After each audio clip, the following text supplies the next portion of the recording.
If I sound tired, it's because I probably am, and that is because I just stayed up and binged all of the new Fallout show on Amazon Prime.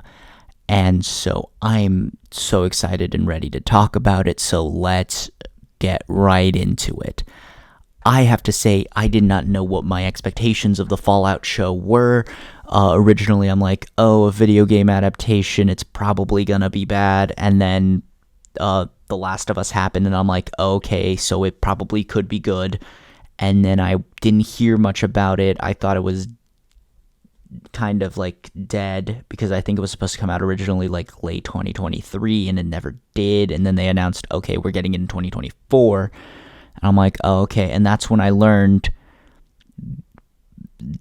Jonathan Nolan was involved. And then I'm like, oh, now I have complete and utter faith in the project, because if there's one thing I know is that there's Nolan masterclasses and everything. Yes, I am one of those people. But the moment I heard Nolan was involved, I'm like, oh, so not only is it probably going to be really good, the effects are also most likely going to be mostly practical effects. And yeah, immediately after I realized Jonathan Nolan was directing, I hear news that they built the power suits, and I'm like, oh, yep, there it is. Which, let's just get right into it. The show has a really good storyline, but the story does not match up to the amazing set design and visual effects. They went all out for this. Everything looks so good. And don't get me wrong, the story is also insanely good. I had a fucking great time watching it all. It's a great story, but I do think it takes a little bit to get going. I think that the first episode does a great job of setting up and introducing us to the world and our lead, characters. And immediately in the first episode, you get 3 storylines. But then in a few more episodes in, I think it was episode 3, they introduce a 4th storyline. And all of these storylines are, in my opinion, really good. And you're like, how do these really connect?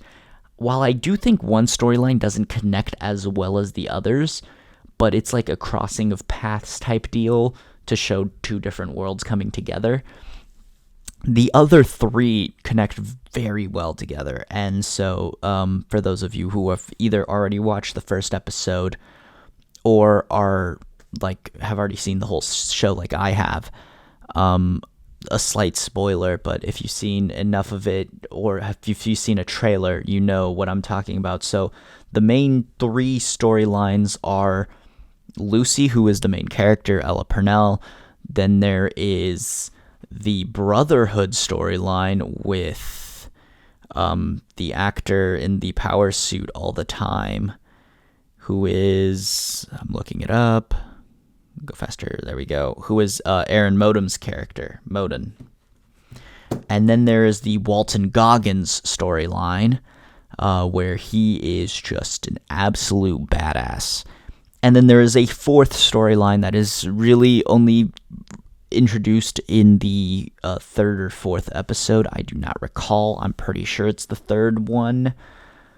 But all of these lead up to just a great climactic finale where all the puzzle pieces do connect. And I was actually kind of worried about it when watching. I'm like, are they going to be able to set up a season 2? Or I think that if they do a season 2 of this show, will it be like, oh yeah, it's going to be following a completely different group of people now?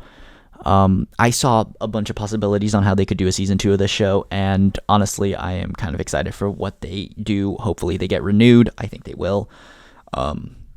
But it was a great show with a lot of story beats that really worked. I think one of the best parts about it is how they connected every story together, and it really makes for a great viewing experience. I'm kind of confused on how they didn't decide to release this weekly. I love how they dropped it all at one day so I could just binge it all, but I think they shot themselves in the foot, and they should have spread out the episode releases. But hey, that's just me.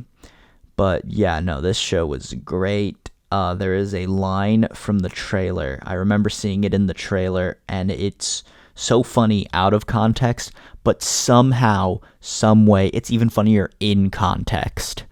I think when you see it, you'll see it. I'm not going to really spoil it, but oh my God, when that happened, I literally started laughing.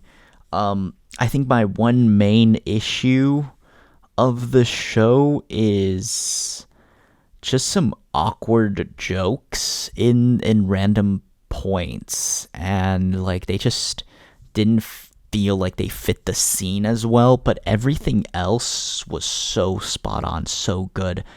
I'm honestly excited for more, and yeah, great show. So if you enjoyed, leave a like, subscribe if you haven't already, comment down below if you checked it out, or you will check it out now based on my review. And other than that, I'll leave you guys to it.